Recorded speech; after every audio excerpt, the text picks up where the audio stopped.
শহীদ শোভন এবং শহীদ এলেমের পরিবারের সদস্যবৃন্দ এবং আজকের অনুষ্ঠানের বিশেষ অতিথিবৃন্দ এবং আলোচকবৃন্দ সহ সকলে যারা শুনছেন, শিক্ষক এবং শিক্ষার্থীবৃন্দ, সবাইকে আমার সালাম জানাচ্ছি।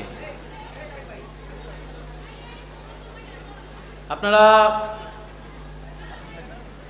আজকে এই দিনে আমরা যারা উপস্থিত হয়েছি, আমরা সাক্ষী যে গত জুলাই আগস্ট মাসে কি রক্তাক্ত পরিস্থিতির মধ্য দিয়ে আমরা আজকের এই পরিস্থিতিতে এসেছি। এখনও সামনের দেওয়ালগুলোতে সেই লেখাগুলো রয়েছে, আমার ভাই মরল কেন, দফা এক দাবি এক, খুনি হাসিনার পদত্যাগ। আজকের সেই জুলাই আগস্ট অভ্যুত্থানের মধ্যে আমরা এই কলেজের আমাদেরকে দুই ভাইকে শহীদ হতে হয়েছে। এই শহীদ হওয়া অনেক বেশি গৌরবের, অনেক বেশি মর্যাদার। আমাদের অনেক যারা নেতৃত্ব দিয়েছে, আমাদের সেই পাবলিক বিশ্ববিদ্যালয় থেকেও সেই গৌরবের অধিকারী হতে পারে নাই, যেটা এই Sheikh Burhanuddin post graduate college করে দেখিয়েছে।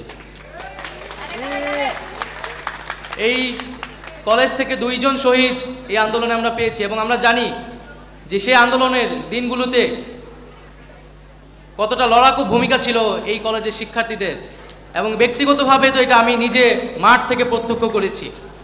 আমার এখনো মনে পড়ে সেই দিন, খুব বেশি তো আগের না, যে 16 জুলাই, যেদিন 15 জুলাই আমাদের ঢাকা বিশ্ববিদ্যালয়ে বন্ধের উপরে হামলা করা হলো। 16 জুলাই যখন আমরা বিক্ষোভ দিলাম, যে চানখারপুল থেকে বুরহানুদ্দিন কলেজ থেকে সবচেয়ে বড় মিছিলটা নিয়ে আসা হয়, এবং সেই মিছিল নিয়ে আমরা আমাদের সায়েন্সের 3 হল সহ আমরা শহীদ মিনারে কিন্তু প্রথম প্রবেশ করেছিলাম। এবং আন্দোলনের দিনগুলোতে শেখ বুরহানুদ্দিন পোস্ট গ্র্যাজুয়েট কলেজের শিক্ষার্থীবৃন্দরা সেই সাহসিকতা ও লড়াইয়ের ভূমিকা রেখেছিল, যাই আমাদের এই আন্দোলনকে ত্বরান্বিত করেছিল, আমাদেরকে সফল হতে সহায়তা করেছিল। ইতিহাসের পাতায় তাই শেখ বুরহানুদ্দিন পোস্ট গ্র্যাজুয়েট কলেজের নাম স্বর্ণাক্ষরে লেখা থাকবে। সাহসিকতার অপর নাম Sheikh Burhanuddin post graduate college.